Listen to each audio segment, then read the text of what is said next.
Mga boss, good morning. So mag-change oil tayo dito ng Toyota Vios. So ito yung gagamitin niyang oil mga boss, semi-synthetic. Tsaka magpa-flashing tayo. Ayan o. Ayan. Itong flashing oil mga boss, advisable naman to. So alternate lang ang gamit. Ihalo natin sa lumang langis. Ayan. Tapos paanda rin natin ng 3 to 5 minutes. Paliwanag ko rin yung flashing. Huwag mo sa flashing. Ay, lalagay na natin. Ayan. So ito mga boss na flashing oil, ang ano nito, trabaho nito sa makina, so papalabnawin lang niya yung lumang langis na malapot para pag dinray natin, so malabnaw na siya, laglag lahat. Okay? So ang dami nito is 500 ml, kalahating litro. So sapat na yun para mapalabnaw niya yung oil. Ayan, tapos paanda rin na natin ng 3 minutes. So ito, pupunta na tayo mga boss sa loob ng sasakyan. Ayan, Toyota Vios to mga bossing. Bago pa. So dito na tayo sa loob. Manual pala ito. Ayan o. Ayan. So on na natin. Ayan, nakauna yung dashboard. So ito, pag pinaandar mga boss, manual transmission na Toyota Vios, apakan mo yung clutch. Kasi hindi siya andar pag hindi mo inapakan yung clutch. Yun. So antay tayo mga bossing ng mga 3 minutes. Tsaka patayin natin para drain na natin. So i-checkin muna natin yung mga ibang dapat checkin doon sa engine nya. So ito mga boss, checkin natin yung battery para malaman natin yung kanyang power. Ayun, malakas pa.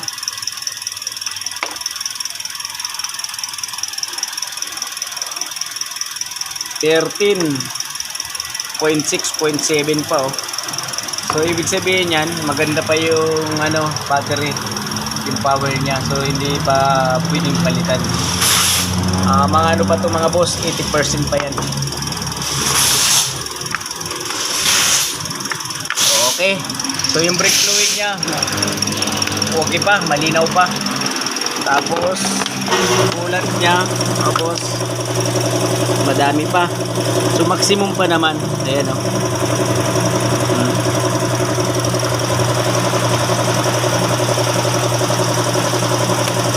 Ayan. So dito sa radiator, huwag tayo magbubukas kasi mainit yan. Baka mamang tayo. Tapos ito yung air cleaner nya. Ayan, ito lang yan, nakapwesto, kita-kita nyo naman. Yun. So pwede pa naman, hangin na lang ito mga boss. Tapos yung aircon filter or cabin filter, titingnan natin. Ito nga pala yung cabin filter, nasa passenger side. Kung mapapansin mo, ito yung driver. Ayan, iikot ka lang dito sa ilalim. Yan, may bukasan to, may lagayan, di ba? Yan, pagtanggal nito mga boss, ayan mayroong pinaka-stopper na maliit, tatanggalin nyo. Yan. Tapos hatakin mo tong malaking to. Oo.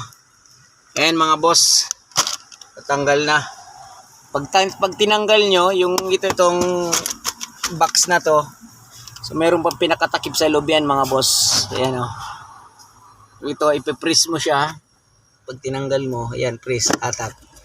Yan.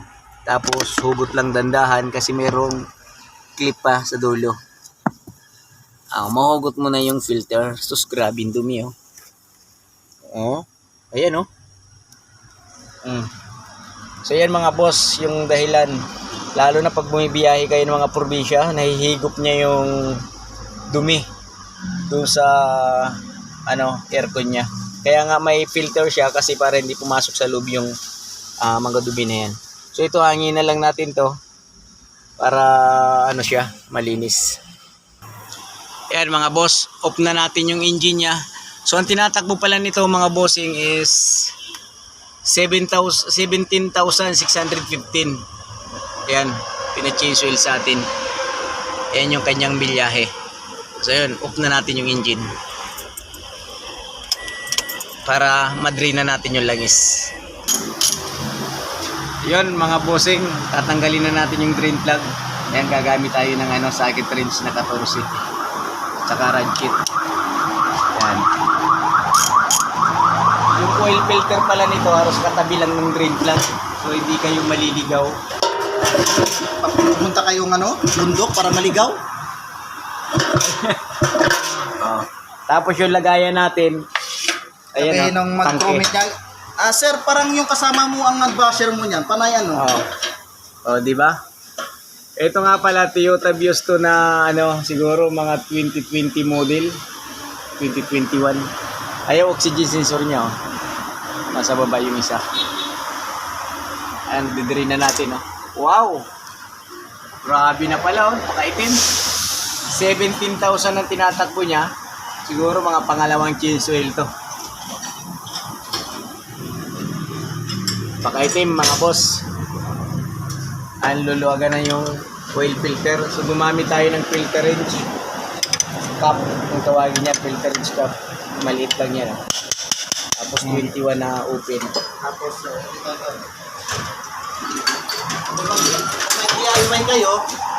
kung mag-DIY kayo, pwede kayo gumamit nito. Sabihin mo kung mag-DIY kayo. Yun ha. Guys, ito po yung gagamitin mo pag nagdi-DIY ka. Pag wala kang mabili sa inyo, o sa Shopee, mura lang to, nasa 100 lang to, para pantanggal nyo sa filter. Pag wala kayong ganito filter range cap, pag wala kayo nito. Kasi ito, hindi kayo makakabili ng isata nito. Set ata to pag binibili. Ayan. Shoutout nga pala lahat ng followers ni Jess Vlog dyan. Guys, huwag niyong kalimutan i-follow and like and share ha, para makasahod na kami.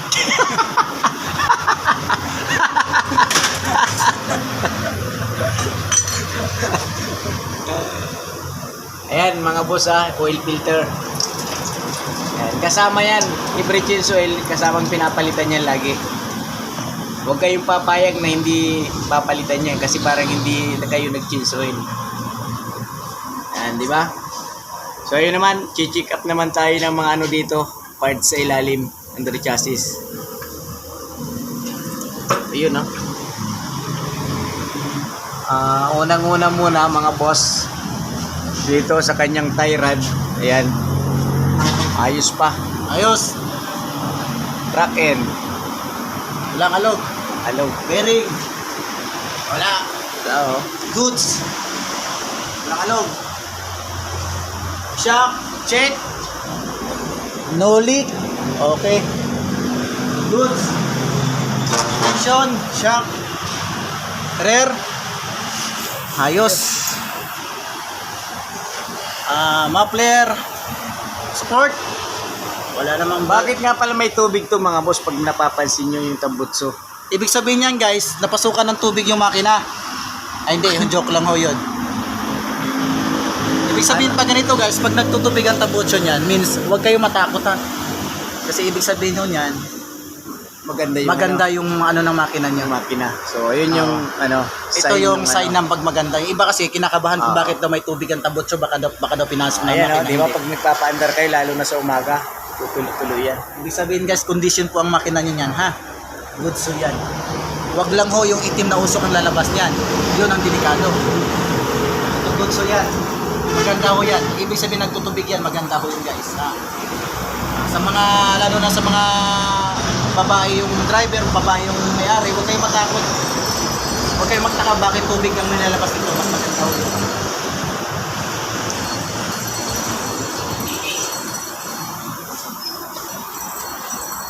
Belt pala.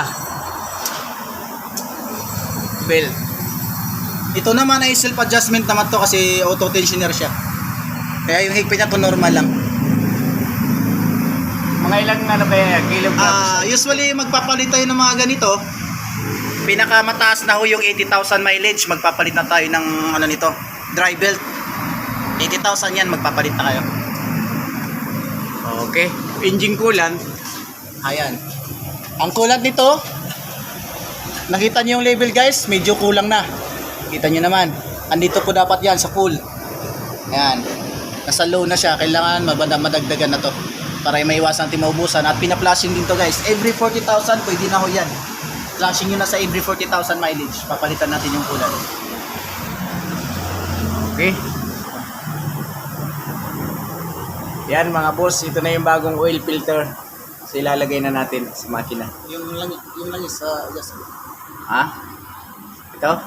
Ayan mga boss ha, lalagyan nyo ng langis sa pinaka-gasket para pag nilagay doon, lapat na lapat talaga siya. So hindi masisira yung gasket.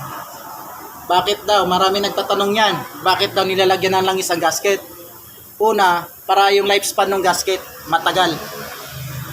Ay, kahit mainit siya, hindi na lumulutong yung gasket. Kasi kadalasan yan, sa sobrang init, nalutong ang gasket pag walang oil yan. Kadalasan natagas yan dyan. Una lang, para hindi siya mahirap tanggalin, hindi siya nag-i-stack pag may langis, tsaka yung lifespan ng gasket niya para tumagal.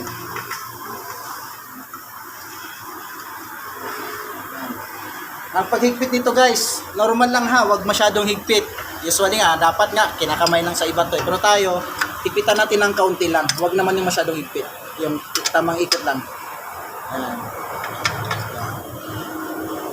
Okay. Ayos na? Ayos na. So ayan mga boss, hinangina na natin para ubos na ubos talaga yung latak ng langis. Yung mga tira-tira sa loob. Kasi gumamit tayo ng flashing oil kanina. Dali na tanggalin yung compressor pag nakamit. Kaya yung compressor niya, oh. 3 tornilyo lang. Ayan. Ayan, oh.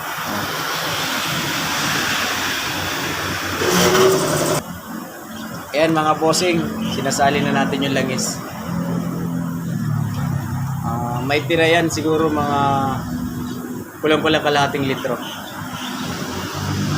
Ayan, ang ginamit natin, Shell Helix HX7. Pang ano siya, 7,000 kilometers nga pala, every 7,000. Okay.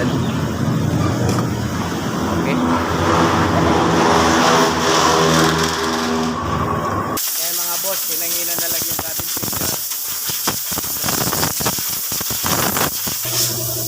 Ayan mga bossing ha, babalik na natin yung cabin filter kasi tapos na siya na hanginan. So itong araw, ayan, susundin nyo dapat pag ganyan yan, pataas. Ayan o, yung lagayan ng cabin. So pag ganyan siya o, kasi pag pahaba, so hindi kasya yan, kasi mahaba siya. Dapat pahalang yung paglalagay nyo. Ayan. Ayan, di ba? Sakto. Babalik natin takip, susuksok nyo. Ayan, tapos din. O, tapos itong ano, alam nyo na paglagay nito. Ayun mga bossing, nalagay na natin yung pinaka-box niya. So ibabalik na natin yung stopper na maliit. Yun. Dapat i-clip nyo ng maayos kasi yan yung purpose nun para pag nagbukas kayo so hindi ka agad-agad lalaglag. Ayan o. Ayan, dandahan ang baba niya. Ayan mga boss, paandarin ko na yung na-change oil natin kasi tapos na siya. Nalagyan na ng langis. So start na natin. So apakuli ng clutch. Ayan, tapos start. Dapat naka-neutral kayo Yan. Yun. Starting na siya.